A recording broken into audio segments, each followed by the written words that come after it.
E aí pessoal, aqui é o Matheus e eu tô com essa fantasia aqui de inconsciente que a gente vai abordar a psicanálise, né? Então acho que nada mais justo do que me vestir a caráter para falar desse assunto.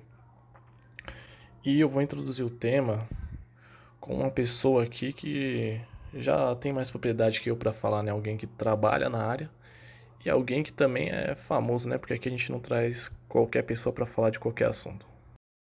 E eu trouxe aqui a Tatiana Gomes, que é psicanalista, formada em psicologia, também é artista, autora da página de tirinhas no Instagram, Tati Tots, que eu também já sou fã porque aborda de um jeito bem humorado e às meio pós-moderno, né? Aquele humor que você fica refletindo.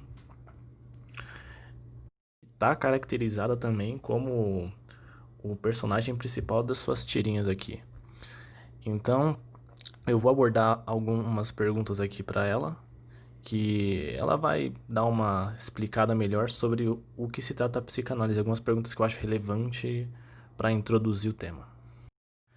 Eu queria começar já falando do inconsciente, né? Porque a psicanálise parte do ponto de que todos possuímos um local na nossa psique que se chama inconsciente que fica escondido, correto? E que representa nossos desejos e influencia nossas atitudes. Porém, como o inconsciente é responsável por quem somos? Até onde ele vai, qual que é o limite dele? Na primeira tópica freudiana, nós temos a ideia do inconsciente nas profundezas, desenhado juntamente com o pré-consciente e o consciente. Entretanto, podemos pensar, com os avanços de Freud e Lacan, de que não mais temos um inconsciente submerso, pois, estruturado como uma linguagem no primeiro Lacan, o inconsciente passa a ser lido na superfície, não resumindo o tratamento analítico a simplesmente tornar consciente o que estava inconsciente. A respeito da responsabilidade, podemos nos valer da pergunta do Freud que muito circula por aí, que seria, né? Qual a responsabilidade na desordem da qual você se queixa? Essa é uma pergunta que cada um se faz na própria análise ao sair da posição de queixa para uma retificação subjetiva, onde o analisante se questiona a respeito disso que emerge sem seu controle, que seriam os atos falhos, os xistes, os sintomas, os próprios sonhos, as formações do inconsciente.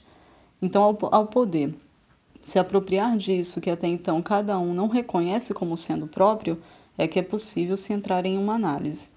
Então, a noção de responsabilidade em psicanálise não é atravessada pela culpabilização superegóica, mas por uma posição que, além de se interrogar sobre si mesmo, faz com que cada um possa avançar no seu percurso de análise, se havendo com o que lhe é mais singular, o seu sintoma. A gente sempre escuta falar muito assim do id, do ego e do superego. Tem muitas interpretações, mas assim, de acordo com a psicanálise, como que eles funcionam? O isso, o eu e o supereu em Freud são instâncias psíquicas, onde a primeira se apresenta antes da formação de um eu, articulada ao que chamamos de pulsão. A segunda, que é o eu, se forma no narcisismo ou no estádio do espelho em Lacan, enquanto que o supereu em Freud é o herdeiro do complexo de Édipo, representando uma interdição, mas também um imperativo de gozo. Então, quando falamos em uma voz superegóica que impele o eu a gozar, nos referimos que, diferente dos analisantes da época do Freud, em nossa época nós sofremos devido a um excesso de gozo, de satisfação no desprazer, e não de uma repressão ou interdição vinda de tal instância. O supereu, na contemporaneidade, está a serviço do gozo. Nós sofremos por acharmos que não gozamos o suficiente. Digamos que o supereu é aquela voz que está em diversas frases imperativas, algumas inclusive a serviço de um dito bem-estar. Um exemplo simples seria quando somos atravessados por um discurso que nos fala para aceitar nosso próprio corpo, investir em um chamado amor próprio ou estarmos bem e produtivos, podemos entender com a psicanálise hoje de que essas são versões de um superior a serviço do gozo. Gozo no sentido de excesso, de sem limites, de não levar em consideração a falta, a castração, a impossibilidade que temos por sermos sujeitos divididos de vivenciarmos apenas os ditos bons efetos.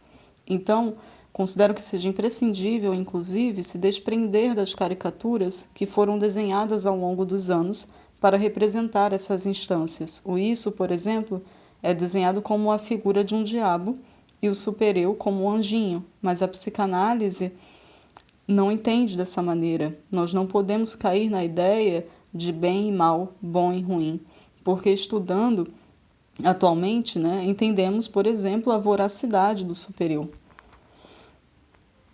Então não faz nenhum sentido essa instância psíquica, por exemplo, ser representada por um anjo e o isso por um diabo. Eu percebo que na psicanálise fala muito de como o passado e a infância influenciam nas nossas atitudes hoje em dia. Mas é somente isso? É além disso? Como isso acontece? Com a psicanálise entendemos que o psiquismo não funciona bem delimitado enquanto passado, presente e futuro, porque o inconsciente é atemporal. Então, quando a gente escuta muito por aí que as vivências da infância influenciam ou determinam a posição que o sujeito venha a ocupar na vida, considero que seja uma noção reducionista da psicanálise, pois o trabalho mesmo de uma análise é, entre outras coisas, possibilitar a travessia da fantasia. Nesse sentido, compreendemos a fantasia como uma janela pela qual vemos o mundo, nos relacionamos e que diz singularmente dos recortes possíveis que cada um fez ao longo da vida. Então, um exemplo que eu posso dar a respeito disso, a gente pode escutar na clínica dois irmãos que tiveram a mesma mãe, com muitas aspas, relatando os recortes que eles fizeram na infância e na adolescência, e podemos notar uma grande diferença, porque eles podem ter crescido juntos, serem filhos de uma mesma mãe, mas a mãe não é a mesma para cada um. A mãe, por exemplo, que é uma figura essencial em psicanálise, pois ela encarna o grande outro, esse lugar mesmo da linguagem, é ela quem insere o bebê na linguagem, será, em uma análise, a mãe que inventamos, atravessada pelas nossas próprias fantasias. Então, nós analistas fazemos uma escuta de um outro lugar. Inicialmente, é preciso dar lugar à dor, ao sofrimento, à narrativa que cada um vai fazer num primeiro tempo de análise, que tende a ser um tempo em que o sujeito busca causas para o seu sofrimento. Causas no sentido de: eu não fui amado pela minha mãe. Ela foi uma mãe solo, pois veio a se separar do meu pai, que sumiu e não manteve contato comigo. Por isso eu sou assim. Eu não tenho uma figura paterna. Eu sofro no amor porque as referências que eu tive na infância, na vida, não foram boas. Minha família é atravessada por uma história de violências e acredito que repito isso porque foi uma das coisas que aprendi, porque foi o que me foi apresentado. Essas são narrativas que implicam uma dita causa e uma possível consequência. Narrativas que se alojam muito bem na lógica aristotélica, com o funcionamento mesmo da linguagem. Entretanto, posteriormente, essa narrativa, em uma análise, precisa ser desconstruída para que outra venha em seu lugar. A narrativa será desconstruída porque, em uma análise, damos o que chamamos de consequência. Um exemplo: em uma das frases que eu disse, a frase foi a seguinte: eu sofro no amor porque as referências que eu tive na infância e na vida não foram boas. Então eu posso dar uma pequena continuidade a essa frase. A minha mãe sempre se relacionou com diversos homens, sem nunca levar adiante um relacionamento com um deles de forma duradoura, por isso eu sofro no amor e repito o mesmo que minha mãe. Me relaciono dessa maneira, repetindo de forma metonímica relacionamentos que não duram, com diversos homens. Então, em um primeiro tempo de análise, o analista vai acolher essa dor, mas em um segundo tempo, uma das intervenções possíveis seria: ok, sua mãe fez isso, mas e você? Por que se identificou com ela? Essa é uma pergunta que pode ter efeitos de análise, para que esse sujeito, desse caso hipotético, venha a se desidentificar com essa mãe que ele mesmo criou, a partir da própria fantasia. Porque a mãe é muito mais do que isso, mas o sujeito faz um pequeno recorte, Então, ao se desidentificar com essa mãe, o sujeito pode, inclusive, reduzir a sua demanda de que, por exemplo, ela fosse diferente do que pôde ser também. E a respeito das referências, que muito também circula por aí como essenciais na formação de um sujeito, e são, né? Porque o sujeito ele é falado pelo outro, os primeiros anos de vida, é o outro que confere um lugar, que nos confere um lugar, né? Mas, com uma análise, a gente visa uma invenção. A análise visa fazer com que cada um possa se deparar com os recortes dessas figuras tão importantes, o que marcou, o que fez marca, e a partir daí fazer algo com isso, sem sucumbir a um sofrimento, a uma repetição dessa mesma narrativa de sofrimento.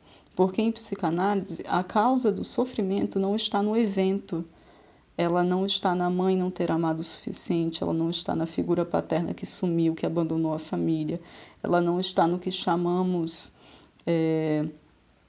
de causa no primeiro tempo da análise, né? Do que chamamos enquanto analisantes de causa em um primeiro tempo de análise. Então, esse evento, né, que a gente coloca a causa junto com o evento, é um engano, porque o trauma em psicanálise é a entrada mesma na linguagem.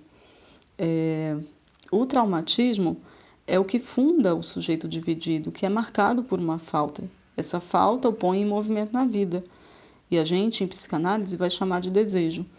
Então, em O Mal-Estar na Civilização, por exemplo, né, com Freud, nós entendemos que a natureza, o próprio corpo e o social são as nossas três fontes de sofrimento. Nesse sentido, há algo que não se encaixa, que não vai estar pleno ou bem, e é preciso estar advertido disso. Uma análise, eu diria, faz com que cada um possa ser atravessado por esse mal-estar que é inerente à nossa condição humana, à nossa civilização e cultura, e faça algo com isso, diferente de uma posição de demanda, de queixa, de solicitação a um pequeno outro, a um outro enquanto semelhante, né, nas nossas relações, de cessar uma solicitação de que um pequeno outro lhe restitua, né, a um suposto lugar perdido. Então, eu diria que a clínica da psicanálise, ela é uma clínica do amor, pois ela pode convocar cada analisante a amar de outra maneira. Esses tempos eu tinha lido um texto de uma psicanalista dizendo que não existe análise sem o outro, sendo impossível uma autoanálise ao ponto de se entender completamente. Como que você observa essa questão? Autoanálise não existe, porque o que está em jogo em uma análise? Três coisas: o analisante na posição de sujeito, de ser falante, o analista na posição de semblante de objeto causa de desejo, e o grande outro, lugar da linguagem, da alteridade, da diferença. E uma análise só acontece através do que chamamos de transferência, que é um dos nomes do amor. A transferência, ela é um engano que permite a procura por um analista, que manejando a transferência pode fazer uma escuta que não visa tamponar a falta. E por que a transferência é um engano? Porque ela se refere à suposição de um saber no outro. Dizemos então que o analista opera a partir desse lugar, que ele é colocado por um possível analisante, mas ele não se fixa nesse lugar.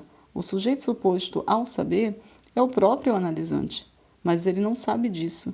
O processo de uma análise pode fazer com que cada um se depare que este saber não sabido, que já estava lá desde o início, né, é próprio, é dele, né, e se autorize também de tomá-lo como um inconsciente próprio, né. Então, ao falar em uma análise, a gente pode se escutar a partir das intervenções do analista e também pela via da transferência, algumas das coisas que recortamos ao longo da vida são reatualizadas, o que possibilita um trabalho de análise. Então, a gente tem um direcionamento de amor para o analista, que por sua vez não responde à nossa demanda de amor, mas que nos convoca à interrogação sobre a nossa posição discursiva. Com isso não existe autoanálise, pois não é possível estabelecer uma transferência consigo mesmo, que é exatamente o que possibilita uma análise. Lembrando também que mesmo que haja transferência, uma psicanálise é sempre da ordem de uma aposta, pois se o analista não responde à demanda e não está ali para ofertar um serviço ou uma cura ou uma garantia, a psicanálise se sustenta na sua ética, que, entre outras coisas, não está a serviço do capital, da ideia de troca. O que um analista pode oferecer a um analisante? A sua escuta. E a psicanálise é um tratamento que eu diria que não é à toa que chamamos de trabalho de análise. É um trabalho psíquico, o qual o analisante paga para trabalhar. E para finalizar, a última pergunta existe ter alta na psicanálise? Acredito que a noção de alta se refere aos serviços de saúde, muitas vezes atrelada a uma doença, a um sujeito que padece de uma doença e que, ao se curar, recebe alta do médico, né? Em psicanálise não existe alta, porque não nos curamos de nós mesmos ou de nossa própria neurose, como queiram chamar. Chamamos aquele que nos procura para uma análise de analisante ou analisando, porque não se trata de alguém na posição de objeto. O objeto é o analista. O analisante é o sujeito da fala, que pode estar em sofrimento, mas não é visto como doente, para que se possa receber alta. O que acontece em uma análise é a possibilidade de nos haver com os nossos próprios impasses, de nos desidentificar com as nossas narrativas e nomeações que muitas vezes conferem um lugar fálico ao sujeito. Mas, sobretudo, diria com Lacan, que a passagem de uma posição masculina para uma posição feminina pode conferir o que chamamos de final de análise, que será diferente para cada um, pois não temos um ideal de final de análise, já que também a posição feminina para a psicanálise requer uma invenção, requer algo inédito. Ela é uma posição que toca algo do real, do que a gente entende como real em psicanálise. Então, a gente não tem um ideal de cura, como também não temos um ideal de final de análise. Mas, se a gente for usar a palavra cura, eu me faço essa pergunta e lhe devolvo também. O que a psicanálise cura? Bom, eu diria que pode haver aí uma cura da própria ignorância, que é uma das paixões do ser.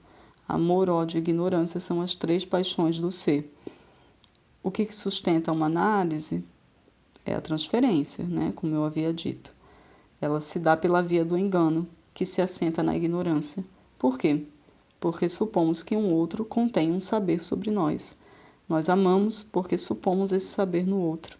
E dessa maneira também podemos entender que algo do amor também anda de mãos dadas com a ignorância. Então, o final de análise diria que é o próprio analisante poder destituir o analista do lugar de sujeito suposto saber. É aí que não há mais transferência e que, portanto, uma análise chegou ao seu final. Muito obrigado, Tati, pelo seu tempo, né? Eu adorei as respostas, né? E por você ter dedicado seu tempo aqui para esclarecer essas questões. Eu vou deixar de novo aqui o link da página dela, que tem tirinhas sensacionais. É um artista e profissional excelente, eu sou super fã. E antes de finalizar aqui a minha parte, né? Eu vou linkar uma mensagem que ela deixou depois que a gente gravou, que ela gravou essas mensagens para mim, que ela falou assim: inclusive, caso queira levar uma questão a respeito do final de análise. Se há uma possível cura da ignorância, como amamos no final de uma análise, já que o amor também se assenta na ignorância, no sentido de supor um saber no outro? Fica aí esse questionamento, né? E o pessoal agora vai abordar um pouco sobre alguns teóricos que tanto ajudaram quanto fizeram parte da história da psicanálise. Obrigado, gente. Sigmund Freud nasceu dia 6 de maio de 1856. Entrou na Faculdade de Medicina da Universidade de Viena em 1873. Em 1923, Freud foi diagnosticado com câncer na mandíbula e na boca. Passou por várias cirurgias para retirar os tumores. Tirou também parte da sua mandíbula e passou a usar uma prótese. Nos 16 anos seguintes, continuou sofrendo com a doença. Sigmund Freud morreu em 23 de setembro de 1939 na sua casa em Londres, onde hoje funciona o Museu Freud de Londres. Relatos apontam que ele faleceu depois que seu médico aplicou-lhe 3 doses de morfina. Em 1885, ele escolheu especializar-se em doenças nervosas. Fez muitas contribuições, como, por exemplo, investigações sobre temas com a natureza das afásias, a paralisia cerebral na infância e as propriedades anestésicas da cocaína. Uma curiosidade é que na época ele chegou a fazer uso constante dessa droga. No início da carreira, Freud passou uma temporada em Paris para estudar com o neurologista francês Charcot, que hipnotizava pacientes considerados histéricos pela sociedade. Na ocasião, Freud passou a questionar sobre doenças que não estavam somente no corpo, mas também na mente, mais especificamente em uma parte chamada segunda mente. Posteriormente, ele dominou essa parte de inconsciente. Em 1886, Freud abriu seu consultório em Viena para atender pacientes com distúrbios nervosos. Ele tentou usar a hipnose de forma terapêutica. Começou a praticar a hipnose em Ana. Toda vez que ele praticava, conseguia tirar muitas coisas do seu passado através do inconsciente, mas quando ele voltava ao tratamento, regredia. Então, um dia ele abordou uma nova prática, deixando ela expor o que ela estava sentindo através das memórias dela. Assim percebeu que, pela fala, o tratamento era muito mais eficaz do que a hipnoterapia. Assim, adquiriu a cura pela fala como tratamento. Existem 4 elementos essenciais para a teoria freudiana. A primeira é o método, que é baseado na investigação para o tratamento de distúrbios neuróticos. Denomina-se psicanálise o trabalho pelo qual leva-se a consciência do doente, o psíquico recalcado por ele. Freud observa-o durante seu falar livre, denominado por ele mesmo como associação livre. Tudo que o sujeito expressa por meio de palavras e sensações durante o processo analítico é considerado. A segunda é o id, o ego e o superego. Freud criou 2 tópicas. Na primeira, ele desenvolveu as ideias de inconsciente, pré-consciente e consciente, que dizem respeito ao que nós temos acesso ou não em nossa mente. Depois, na segunda tópica, Freud criou as instâncias que regulam nossa maneira de ser. Tais estruturas são o id, o ego e o superego, como modelo estrutural da personalidade. O terceiro é o complexo de Édipo.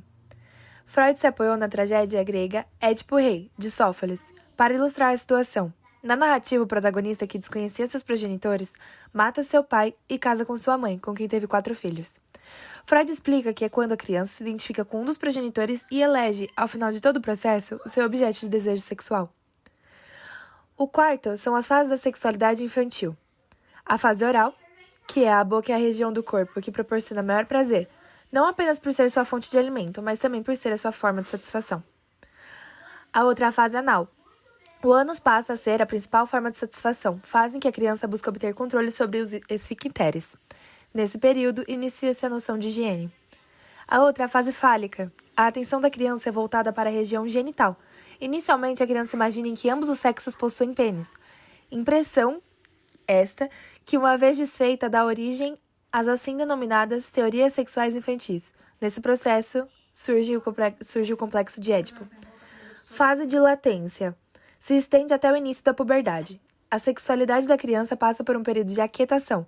Essa fase caracteriza-se pela sua energia libidinal, que é deslocada para atividades socialmente aceitas, como atividades criativas e escolares. A fase genital é a última fase, que é o início da adolescência e é caracterizada por uma retomada dos impulsos sexuais. Nesse período, ocorre uma forte transição no comportamento do adolescente, que vivencia a perda das características infantis, definindo, então, a sua identidade, diferenciando-se dos pais, para assumir uma identidade adulta.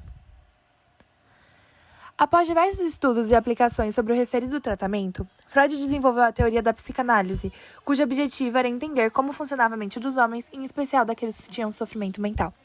Freud entendeu que as pessoas que não expressavam seus sentimentos tinham a mente doente, e que ao aplicar técnicas da psicanálise, como a livre associação e a interpretação dos sonhos, os pacientes eram estimulados a externar seus pensamentos e memórias, que causavam as neuroses.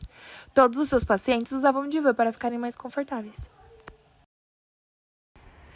Médico e psicanalista francês, Lacan viveu no século XX e fez grandes contribuições para a psicanálise. O mesmo estabeleceu a sua trilogia, usando como elementos o imaginário, o simbólico e às vezes o real.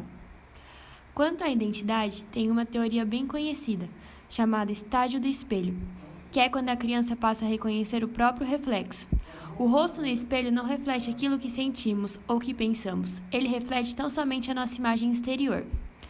Por dentro, somos uma confusão de pensamentos e emoções, desejos, imagens, somos caóticos, ambivalentes e sexuais. Mas por fora, parecemos essa imagem relativamente estáveis. Assim como a imagem, as palavras também falham em expressar nossas reais intenções e pensamentos. Não saber expressar aquilo que sentimos e pensamos, de verdade, não é uma falha pessoal. É mais uma verdade a respeito da própria existência do ser humano. Desejamos ser compreendidos profundamente, verdadeiramente. Mas as pessoas estão presas ao nosso exterior. Elas estão presas fora da gente. Em certo grau, podemos dizer que somos todos solitários, e é difícil aceitar essa solidão, e esse fato de que jamais seremos verdadeiramente compreendidos. O ser humano tenta, então, controlar a sua aparência, a fim de mostrar externamente aquilo que se passa por dentro.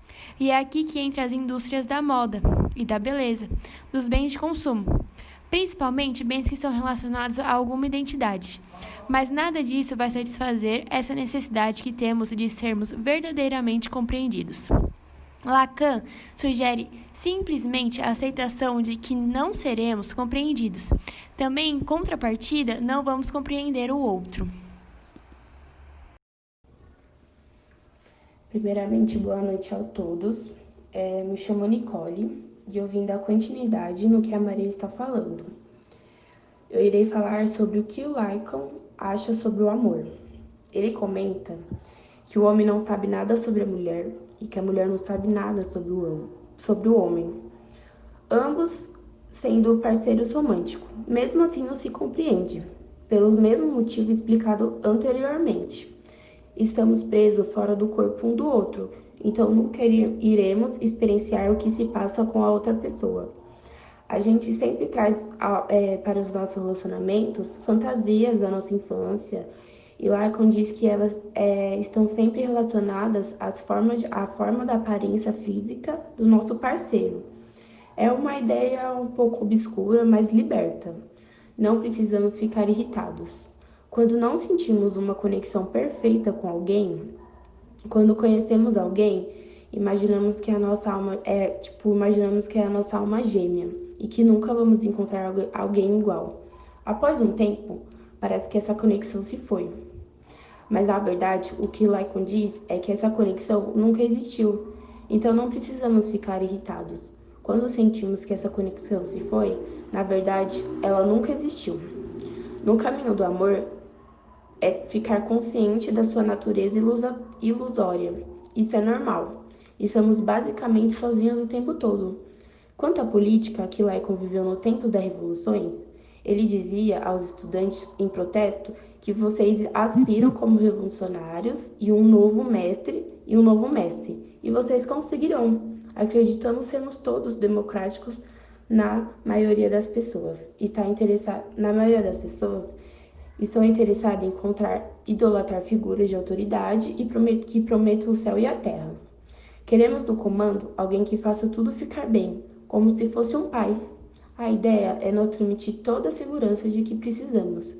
O político talentoso, nesse caso, não é aquele que consegue estimular multidões ou ceder seus sonhos. Político talentoso é aquele que ousa ser adulto com habilidades de persuadir as pessoas da natureza, que estão decepcionadas, mas sempre com o tato de fazê-lo sem provocar reações de raiva. No final, somos todos estranhos, imaturos e solitários. É difícil de aceitar e recusamos essa ideia. Não pensamos muito nisso, mas no final, em geral, somos muito mais infelizes do que precisamos ser. Pelo menos é dessa forma que o mesmo se desenvolve. Bom, gente, eu sou o Thiago Chiari, juntamente com o Vinícius Zanetti, a gente vai falar um pouco sobre o Jung, né, que foi e é um grande influenciador da psicanálise, né, atualmente. Eu vou falar um pouco da biografia dele e o Vinícius ele vai entrar um pouco mais a fundo nas teses, né. Primeiramente, a gente deve saber que o nome completo dele é Carl Gustav Jung. Ele nasceu em Kitzbühel, na Suíça, no dia 26 de junho de 1875. Ele é filho de um pastor protestante, né? E com 4 anos ele mudou-se com a família para a Basileia, que na época era um grande centro cultural da Suíça. onde ele estava tendo uma carreira eclesiástica, né? Para quem não sabe, eclesiástica é uma carreira envolvida com a igreja, né? Uma igreja católica. E isso, tipo, vai afetar ele nos estudos dele, que a gente vai ver daqui a pouco. Bom, Jung ele desistiu dessa carreira eclesiástica para estudar a filosofia e a medicina na Universidade da Basileia, onde ele ingressou em 1895, e ele meio que despertou o interesse pelos fenômenos psíquicos, né, na faculdade. E ele concluiu o curso em 1900. Ele ficou interessado nos problemas de transtornos de conduta e ele seguiu os ensinamentos do psicólogo e neurologista francês Pierre Janet. Em seguida, ele trabalhou como assistente do psiquiatra Angel Bleuler, que ele era um médico célebre pelos seus estudos da esquizofrenia. E em 1902, Jung obteve o doutorado na Universidade de Zurique, com a dissertação Psicologia e Patologia dos Fenômenos Chamados Ocultos. E em 1904, Jung montou um laboratório experimental, onde iniciou a aplicação de sua tese para o diagnóstico psiquiátrico, através da associação das palavras, né? Ele identificou conteúdos psíquicos reprimidos e ele deu o nome de complexo. Em 1905, ele tornou-se livre docente de psiquiatria na Universidade de Zurique. Em 1907, iniciou seu contato com Freud. E em 1908, juntamente com Adler Jones Steckel, eles se reuniram no primeiro Congresso Internacional de Psicanálise. E 2 anos mais tarde, o grupo fundou a Sociedade Psicanalítica Internacional, da qual Jung se tornou o primeiro presidente e posteriormente criou sucursais. Sucursais, para quem não sabe, são tipo agências, né? Em vários países. E em 1912, ele publicou o livro Transformações e Símbolos da Libido, que significou o início de suas divergências com Freud, né? Que culminaram com o afastamento de Jung do movimento psicanalítico. Por quê? Porque na obra, Jung contestava os princípios da análise de Freud sobre a grande influência que os traumas sexuais deixavam na vida humana. E por outro lado, né, Freud não gostava disso. Ele não admitia que os fenômenos espirituais que Jung usava, como eu disse, como ele veio de uma carreira eclesiástica, ele usava fenômenos espirituais e usava isso como fonte de estudos, mas Freud não concordava com isso. Então, o relacionamento de Jung com Freud ficou meio ruim, né? E acabou de vez quando Jung ele publicou um livro chamado Psicologia do Inconsciente, no qual ele fez vários argumentos contra as ideias de Freud, né? Então, o Vinícius vai continuar a partir daí. Então, continuando o que o Thiago estava falando, agora com relação a um dos conceitos do Jung, e dessa relação dele com Freud, ele provavelmente deve ter ficado puto com Freud e acabou quebrando a promessa do dedo mindinho com ele. E por conta disso, acabou cortando essa relação dele com o mesmo. Mas, por conta dessa quebra dessa relação, ele acabou desenvolvendo a psicologia analítica. E acaba sendo interessante destacar também que o Jung ele deve ter percebido que, nesse caso, o Freud ele devia estar limitando ele de alguma forma. De modo que ele se livrando desse laço, tipo Naruto e Sasuke, ele acabaria dando um salto assim interessante na ciência.